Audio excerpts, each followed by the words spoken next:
नमस्कार छात्रों, मैं हूं निरंजन कुमार और आप देख रहे हैं आपका अपना YouTube channel star coaching centre Jamui. आज हम इस वीडियो के माध्यम से आपको बताएंगे 10वीं कक्षा के विषय विज्ञान का मॉडल सेट नंबर 4 और इस मॉडल सेट नंबर 4 के माध्यम से हम इसमें जितने भी प्रश्न यानी 40 प्रश्न दिए गए हैं, उन 40 प्रश्न का उत्तर एक ही वीडियो में हम आपको बताने वाले हैं। तो चलिए बिना देर किए हुए हम लोग देखते हैं कि पहला प्रश्न हमसे क्या पूछा गया है।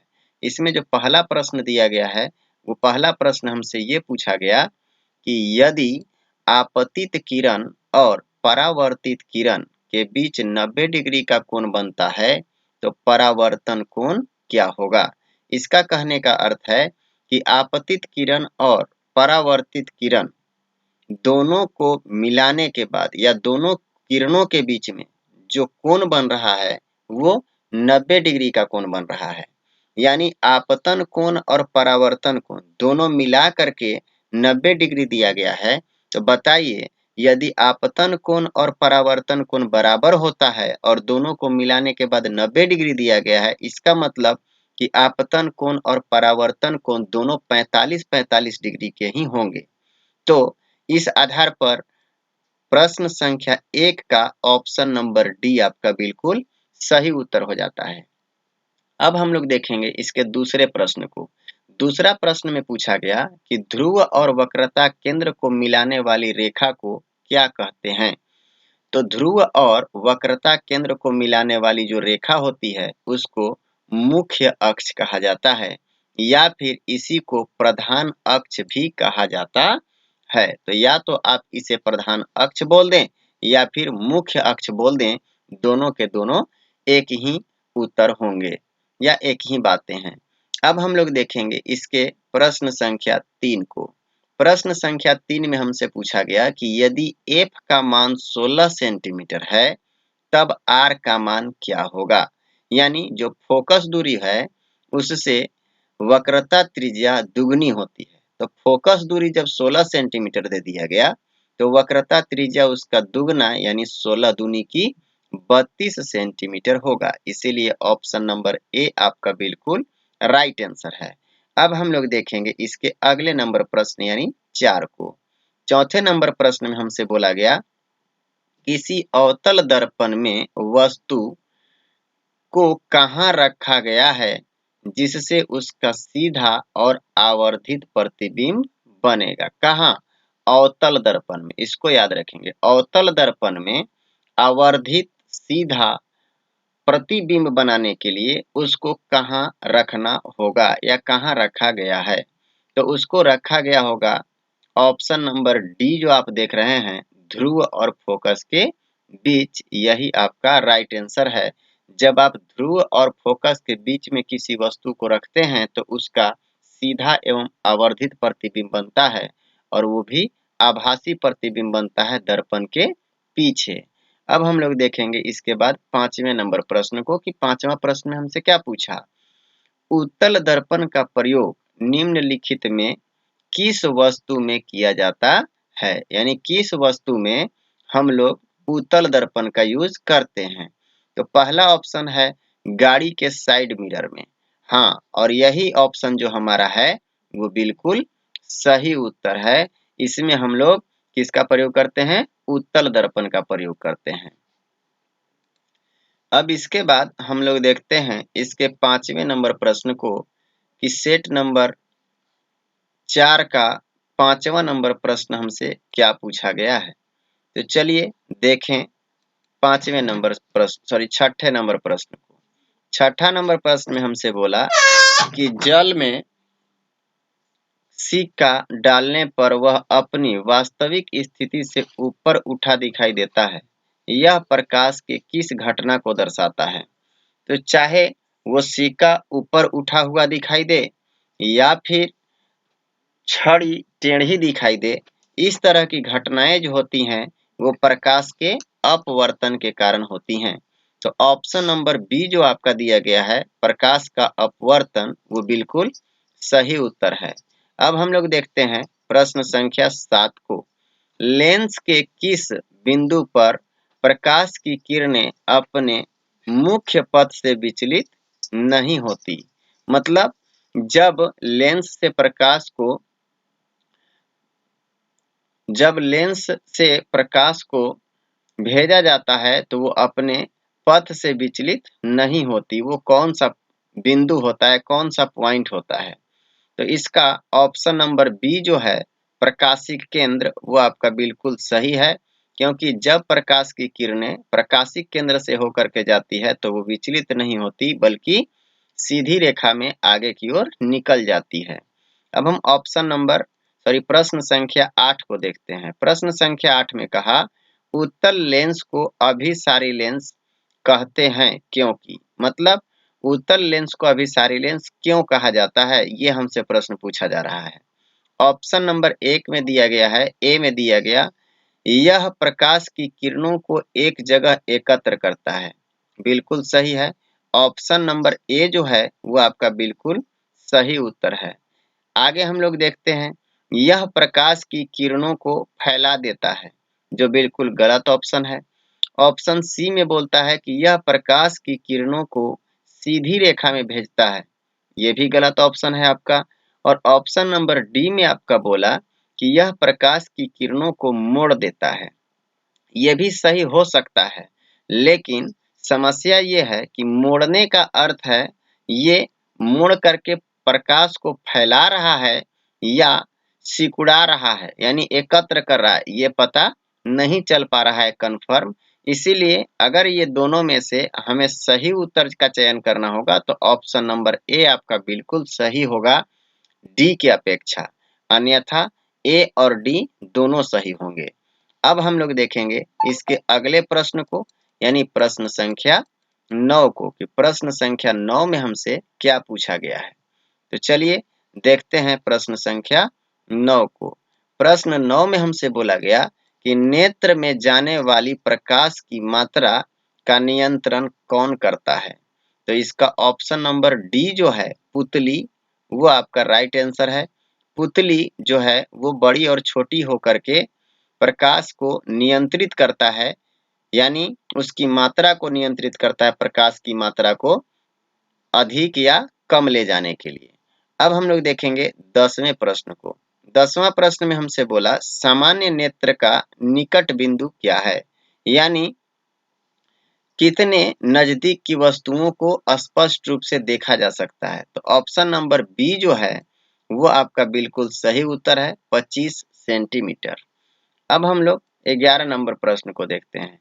11 नंबर प्रश्न में हमसे बोला मानव नेत्र में प्रतिबिंब की प्रकृति क्या होती है, यानी मानव नेत्र जो होता है उसमें प्रतिबिंब जो है उसकी प्रकृति क्या होती है। तो उसका प्रतिबिंब का प्रकृति होता है वास्तविक एवं उल्टा। तो वास्तविक और उल्टा जो ऑप्शन नंबर डी में दिया गया है वो आपका बिल्कुल सही उत्तर है। अब हम लोग देखेंगे 12 नंबर प्रश्न को। 12 नंबर प्रश्न में हमसे पूछा गया कि जरा दूर दृष्टिता होने का क्या कारण है। तो इसका सही उत्तर है ऑप्शन नंबर डी, यानी समंजन क्षमता का घट जाना। समंजन क्षमता का मतलब होता है फोकस दूरी को घटाने और बढ़ाने की क्षमता खो जाना। न तो फोकस दूरी को बढ़ाया जा पाता है और न ही घटाया जा पाता है उस कंडीशन में जब समंजन क्षमता कम हो जाती है। तो इसी समंजन क्षमता कम होने के कारण ना तो निकट की वस्तुओं को साफ साफ देखा जा सकता है और ना ही दूर की वस्तुओं को साफ साफ देखा जा सकता है। इसलिए हम कह सकते हैं कि इस तरह के दोष को जरा दूरदृष्टिता कहते हैं। अब हम प्रश्न संख्या 13 को देखते हैं कि 13 नंबर प्रश्न में हमसे क्या पूछा।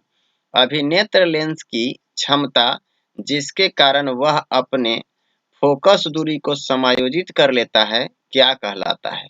तो इसका सही उत्तर है ऑप्शन नंबर ए, यानी समंजन क्षमता। समंजन क्षमता के कारण ही फोकस दूरी को क्या किया जाता है, समायोजित किया जाता है, मतलब उसको घटाया या बढ़ाया जाता है। इसके बाद अगला प्रश्न आता है 14 नंबर प्रश्न। तो 14 नंबर प्रश्न में हमसे क्या पूछा गया, अब हम उसको देखने वाले हैं। तो चलिए देखते हैं 14 नंबर प्रश्न को। इसमें हमसे बोला कि निम्नलिखित में कौन सी रासायनिक अभिक्रिया संतुलित है। तो हम देखते हैं सबसे पहले ऑप्शन नंबर ए में अभिकारक के रूप में Fe यानी आयरन जो है वो 1 है, जबकि उत्पाद के रूप में Fe जो है उसकी संख्या 3 है। तो ये ऑप्शन नंबर ए आपका बिल्कुल गलत हो गया। ऑप्शन नंबर बी में आइए, लोहा जो है यानी आयरन जो है वो 3 है, जब उत्पाद के रूप में देखिएगा तो आयरन 3 है। अभी तक तो बराबर है। हाइड्रोजन 2 है, यहाँ भी हाइड्रोजन देखिए आप ऑप्शन नंबर बी में 4 दूनी 8 हो गया। यहाँ हाइड्रोजन अभिकारक के रूप में 2 है, यहाँ हाइड्रोजन उत्पाद के रूप में 8 है, यानी संतुलित नहीं हुआ, बराबर नहीं हुआ। तो ऑप्शन नंबर बी आपका गलत हो गया। ऑप्शन नंबर सी में आइए, आयरन 3 है, उत्पाद के रूप में आयरन 3 है, यहाँ तक ठीक है। हाइड्रोजन आपका 4 दूनी 8 है अभिकारक के रूप में। हाइड्रोजन आगे बढ़ के देखिए उत्पाद के रूप में यहाँ भी 4 दूनी 8 है, मतलब हाइड्रोजन की मात्रा भी बराबर है। ऑक्सीजन आपका ऑप्शन नंबर सी में अभिकारक के रूप में ऑक्सीजन 1 है, जबकि उत्पाद के रूप में ऑक्सीजन आपका 4 है। तो ये भी ऑप्शन आपका गलत हो गया, यानी ऑप्शन नंबर सी भी आपका बिल्कुल गलत हो गया। ऑप्शन नंबर डी में आइए, यहाँ पे बोला 3Fe, मतलब Fe 3 है, आयरन 3 है, उत्पाद के रूप में आप देखिएगा तो आयरन 3 है। इसके बाद हाइड्रोजन आपका 2 है अभिकारक के रूप में। हाइड्रोजन यहाँ कितना है? हाइड्रोजन आपका 4 दूनी 8 है। इसका मतलब कि इन चारों ऑप्शन में से कोई भी ऑप्शन आपका सही उत्तर नहीं है। अब हम लोग देखेंगे इसके आगे के प्रश्न को, यानी 15 नंबर प्रश्न को। दिए गए समीकरण में किस पदार्थ का उपचयन तथा अपचयन हो रहा है? मतलब सबसे पहले जिस पदार्थ का अपचयन हो रहा है उसको लिखना है। तो यहाँ आप देखिए, जिसमें ऑक्सीजन की वृद्धि होती है या जिसमें ऑक्सीजन का संयोग होता है उसको हम लोग बोलते हैं कि उस पदार्थ का उपचयन हो रहा है। तो अभिकारक के रूप में आप देखिए H2 यानी हाइड्रोजन जो है वो अकेला है, लेकिन जब वो अभिक्रिया करता है तो अभिक्रिया करने के बाद उसके साथ ऑक्सीजन जुट जाता है, यानी उपचयन किसका हो रहा है? हाइड्रोजन का उपचयन हो रहा है। तो हाइड्रोजन का उपचयन किस ऑप्शन में दिया गया है? फर्स्ट नंबर में, उसको देखिए। तो ऑप्शन नंबर सी जो आप देख रहे हैं उसमें हाइड्रोजन उपचयन के रूप में फर्स्ट में आया है, और अपचयन के रूप में आपका आ गया CuO। तो देखने से भी पता चल रहा है कि CuO में से O जो है यानी ऑक्सीजन जो है वो बाहर निकल गया है, यानी ऑक्सीजन की कमी हो रही है। इसका मतलब CuO का अपचयन हो रहा है। अब हम लोग मतलब 15 नंबर सवाल का जो ऑप्शन नंबर सी है वो आपका बिल्कुल सही उत्तर है। अब हम देखेंगे 16 नंबर प्रश्न को। रासायनिक अभिक्रिया में भाग लेने वाले पदार्थ को क्या कहा जाता है? तो जो भी पदार्थ रासायनिक अभिक्रिया में भाग लेते हैं उनको अभिकारक कहा जाता है। इसलिए 16 नंबर का ऑप्शन नंबर ए आपका बिल्कुल सही उत्तर है। अब हम देखेंगे 17 नंबर प्रश्न को। 17 नंबर प्रश्न में हमसे बोला कि किसी रासायनिक अभिक्रिया में उत्पाद का कुल द्रव्यमान अभिकारक के द्रव्यमान के होता है, क्या होता है? मतलब उत्पाद का कुल द्रव्यमान और अभिकारक का कुल द्रव्यमान दोनों आपस में क्या होते हैं? बराबर होते हैं, और ये द्रव्यमान संरक्षण के नियम के आधार पर कार्य करता है। तो 17 नंबर प्रश्न का ऑप्शन नंबर ए आपका बिल्कुल राइट आंसर है, सही उत्तर है। अब हम लोग चलेंगे प्रश्न संख्या 18 के पास। तो प्रश्न संख्या 18 में हमसे पूछा गया है कि CH4+2O2 एरो मार्क्स दिया गया है, यानी अभिक्रिया करता है तो बनाता है CO2 प्लस H2O प्लस ऊर्जा। अब यहाँ पे बोला कि इस क्रिया या यह किस प्रकार की अभिक्रिया है? तो आप देख रहे हैं कि इसमें क्या हो रहा है? ऊर्जा मुक्त हो रहा है, यानी ऊर्जा बाहर निकल रही है, और जब ऊर्जा बाहर निकलती है किसी अभिक्रिया में तो उसको हम लोग क्या कहते हैं? ऊष्माक्षेपी अभिक्रिया कहते हैं। ये प्रश्न संख्या 18 का ऑप्शन नंबर ए यानी ऊष्माक्षेपी आपका बिल्कुल सही उत्तर है। आगे बोला 19 नंबर सवाल में ए का अम्ल ए प्लस अम्ल है, ए प्लस अम्ल जब अभिक्रिया करता है तो लवण plus hydrogen carbon dioxide plus जल देता है। तो उपरोक्त समीकरण में ए क्या है? यानी ए जो है वो अम्ल के साथ अभिक्रिया करेगा तो लवण, कार्बन डाइऑक्साइड और जल दे देगा। तो ए के स्थान पर क्या है?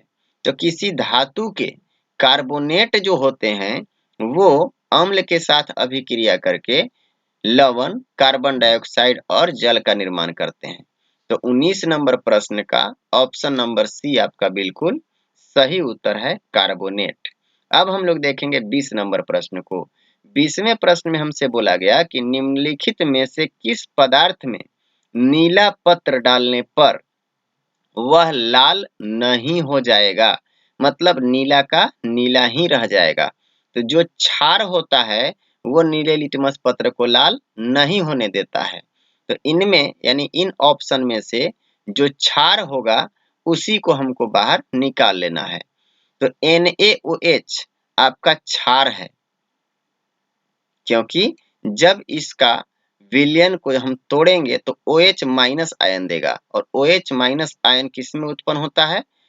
क्षार में उत्पन्न होता है। इसलिए एक क्षार है और क्षार जो है वो नीले लिटमस पत्र को लाल नहीं करता है। इसीलिए अब प्रश्न संख्या 20 का ऑप्शन नंबर ए आपका बिल्कुल सही उत्तर है। अब हम लोग देखते हैं प्रश्न संख्या 21 को। तो प्रश्न 21 में हमसे बोला गया कि दिए गए किस लवण में क्रिस्टलीकरण का जल मौजूद है? तो आप जब ऑप्शन में देखिएगा तो जल आपको एक ही जगह मौजूद दिखाई देगा, वो ऑप्शन नंबर सी में है 5H2O, यानी जल के 5 अणु हैं कॉपर सल्फेट में। तो या 21 नंबर का जो प्रश्न ऑप्शन नंबर सी है वो आपका बिल्कुल सही उत्तर है। आगे चलते हैं, हम लोग देखते हैं सवाल नंबर 22 को। जल की अस्थायी कठोरता दूर करने में किस लवण का प्रयोग किया जाता है? तो वो होता है Na2CO3 यानी धावन सोडा। लेकिन यहाँ किसी भी ऑप्शन में आपका Na2CO3 नहीं दिया गया है, इसीलिए इस प्रश्न का कोई भी उत्तर देना संभव नहीं है। अब हम लोग देखेंगे इसके अगले प्रश्न को, यानी प्रश्न संख्या 23 को। प्रश्न संख्या 23 में हमसे पूछा गया कि जल की उपस्थिति में हाइड्रोक्लोरिक अम्ल अपना अम्लीय गुण प्रदर्शित करता है, क्यों? यानी जल की उपस्थिति में जो हाइड्रोक्लोरिक अम्ल है वो अम्ल का गुण कैसे प्रदर्शित करता है, कैसे पता किया जा सकता है कि वो अम्ल है? पहला ऑप्शन में दिया इसमें OH आयन उपस्थित होता है, जो गलत है। ऑप्शन नंबर बी में बोला इसमें H प्लस आयन उपस्थित होता है, बिल्कुल सही जवाब। ऑप्शन नंबर बी जो है वो आपका बिल्कुल सही उत्तर है, क्योंकि अम्ल का जो विलयन होता है जल में वो हाइड्रोजन आयन देता है, यानी H प्लस आयन देता है। तो 23 का ऑप्शन नंबर बी आपका सही है। अब हम लोग देखेंगे 24 नंबर प्रश्न को। इसमें हमसे बोला गया कि पदार्थ ए बी सी डी का पीएच मान क्रमशः 2, 4, 7, 14 है। यह पदार्थ में कौन क्षारक है? मतलब इनमें से कौन ऐसा पदार्थ है ए बी सी और डी में जो क्षारक है?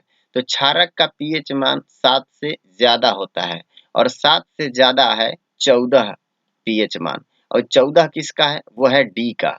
तो डी जो होगा वो आपका सही उत्तर होगा, यानी ऑप्शन नंबर डी का जो डी उत्तर दिया गया है वो बिल्कुल सही उत्तर है। इसके बाद हम लोग देखेंगे अब 25 नंबर प्रश्न को। 25वां प्रश्न में हमसे पूछा गया कि इस चित्र में कौन अभिक्रिया हो रही है? मतलब कौन सा अभिक्रिया इसमें हो रहा है?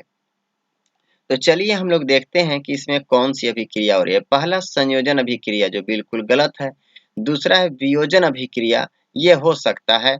विस्थापन अभिक्रिया और विस्थापन अभिक्रिया, ये दोनों गलत हैं। यानी 25 नंबर प्रश्न का ऑप्शन नंबर बी यानी वियोजन अभिक्रिया जो है वो बिल्कुल सही उत्तर है, राइट आंसर है। अब हम लोग देखेंगे इसके अगले प्रश्न को, यानी प्रश्न संख्या 26 को। प्रश्न संख्या 26 में हमसे क्या पूछा गया है? तो देखिएगा प्रश्न संख्या 26 देखते हैं। 26 नंबर प्रश्न में हमसे बोला कि भोजन एवं अन्य पदार्थों को शरीर में एक जगह से दूसरे जगह तक ले जाने के लिए कौन जैव प्रक्रम उत्तरदायी है?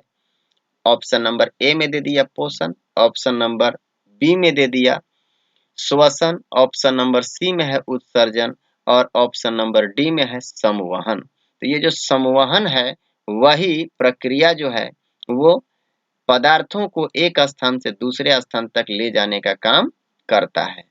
तो ऑप्शन नंबर डी आपका बिल्कुल सही उत्तर है। अब हम लोग देखेंगे 27 नंबर प्रश्न को। इसमें बोला गया कि प्रकाश संश्लेषण में निम्नलिखित में से किस पदार्थ की आवश्यकता नहीं होती है? जब पेड़ पौधे प्रकाश संश्लेषण की क्रिया करते हैं तो उसमें किसकी आवश्यकता नहीं होती है? तो देखिएगा, जल की आवश्यकता होती है, कार्बन डाइऑक्साइड की भी आवश्यकता होती है, लेकिन ऑप्शन नंबर सी में जो दिया गया है कार्बोहाइड्रेट, इसकी आवश्यकता नहीं होती है। आगे देखते हैं तो 27 नंबर सवाल का ऑप्शन नंबर सी आपका बिल्कुल सही उत्तर है। अब हम देखेंगे 28 नंबर प्रश्न को। मनुष्य में किस प्रकार का पोषण होता है? तो मनुष्य में जो होता है वो विषम पोषी पोषण होता है, लेकिन इस ऑप्शन में एक भी ऐसा ऑप्शन नहीं है जिसमें विषम पोषी पोषण दिया हुआ हो। अगर मृत पोषी या मृत जीवी पोषण को हम लोग लेते हैं तो मरे हुए जीवों को खाने का बात करता है, जो जीव या मनुष्य नहीं खाते हैं। अब हम लोग देखेंगे परजीवी पोषण को। तो विषम पोषी का मतलब ही होता है परजीवी। परजीवी का अर्थ होता है दूसरे जीवों पर आश्रित। तो ऑप्शन नंबर सी आपका सही उत्तर होगा। यानी 28 नंबर प्रश्न का ऑप्शन नंबर सी आपका बिल्कुल सही उत्तर है। अब हम लोग देखेंगे 29 नंबर प्रश्न को। वसा के पाचन के लिए कौन सा एंजाइम उत्तरदायी है? मतलब वसा जो होता है उसका पाचन के लिए कौन सा एंजाइम आवश्यक है? तो इसका ऑप्शन नंबर डी जो आप देख रहे हैं लाइपेज, ये आपका बिल्कुल सही उत्तर है। यानी लाइपेज नामक एंजाइम जो है वो वसा के पाचन में उत्तरदायी होते हैं या फिर जरूरी होते हैं, आवश्यक होते हैं। अब हम लोग देखेंगे प्रश्न संख्या 30 को। प्रश्न संख्या 30 में हमसे क्या बोलता है श्वसन प्रक्रिया में ग्लूकोज का पायरुवेट में टूटना कहाँ होता है? तो वो होता है ऑप्शन नंबर ए यानी कोशिका द्रव में। कोशिका द्रव में ही ग्लूकोज जो है वो टूटता है। कहाँ पर? कोशिका द्रव में जो ग्लूकोज है टूटता है पायरुवेट के रूप में। अब हम लोग देखेंगे प्रश्न संख्या 31 को। प्रश्न संख्या 31 में बोला पौधों में पत्तियों द्वारा बने हुए भोजन का संवहन किसके द्वारा होता है? यानी पत्तियों में जो भोजन बनता है उसको एक स्थान से दूसरे स्थान तक ले जाने का कार्य कौन करता है? तो ऑप्शन नंबर बी जो है आपका फ्लोएम, वो आपका बिल्कुल सही उत्तर है। यानी फ्लोएम एक संवहन ऊतक है जो पत्तियों में या फिर पौधों में बने हुए भोजन को एक स्थान से दूसरे स्थान तक ले जाने का कार्य करता है। प्रश्न संख्या 32 को देखिए। किसी जीव को अपना अस्तित्व बनाए रखने के लिए कौन प्रक्रिया आवश्यक है? तो ऑप्शन नंबर सी जो है जनन, वही आवश्यक है। यानी जनन की प्रक्रिया आवश्यक है किसी भी जीव को अपना अस्तित्व बनाए रखने के लिए। अब हम लोग देखते हैं प्रश्न संख्या 33 को। प्रश्न 33 में दिया गया है कि दिया गया चित्र किस प्रकार के जनन को दर्शाता है? तो ये है कायिक प्रवर्धन। यानी कायिक प्रवर्धन जो होता है ऑप्शन नंबर बी जो है वो आपका बिल्कुल सही उत्तर है। कायिक प्रवर्धन के द्वारा ही कलिका का निर्माण होता है और उससे दूसरे जीव या फिर दूसरे पादप का निर्माण होता है। अब हम लोग देखेंगे इसके अगले प्रश्न को, जिसमें हमसे पूछा गया 34 नंबर प्रश्न में कि बीज में भ्रूण होता है, सच बात है, जो उपयुक्त परिस्थितियों में नवोद्भिद में विकसित हो जाता है। इस प्रक्रम को क्या कहते हैं? यानी जो भ्रूण होता है वो किसी उपयुक्त परिस्थिति को पा करके और नए पौधे के रूप में बाहर की ओर निकल आते हैं, तो उसको क्या कहा जाता है? निषेचन नहीं कहा जाता। ऑप्शन नंबर बी परागन बिल्कुल नहीं कहा जाता। अंकुरन, हाँ, ऑप्शन नंबर सी जो है वो आपका बिल्कुल सही उत्तर है, उसको अंकुरन कहा जाता है। अब सवाल नंबर 35 को देखिए, गर्भाशय की किस भाग में निषेचन होता है? यानी गर्भाशय का कौन ऐसा भाग है जिसमें निषेचन की क्रिया होती है? तो इसका ऑप्शन नंबर बी जो है वो बिल्कुल सही उत्तर है, यानी डिंब वाहिनी जो होगा वो आपका बिल्कुल सही उत्तर है। 35 का ऑप्शन नंबर बी। अब हम लोग देखेंगे 36 नंबर प्रश्न को। 36 नंबर प्रश्न में हमसे बोला कि जल विद्युत संयंत्र के किस या जल विद्युत संयंत्र के लिए निम्न में से कौन कथन सत्य है?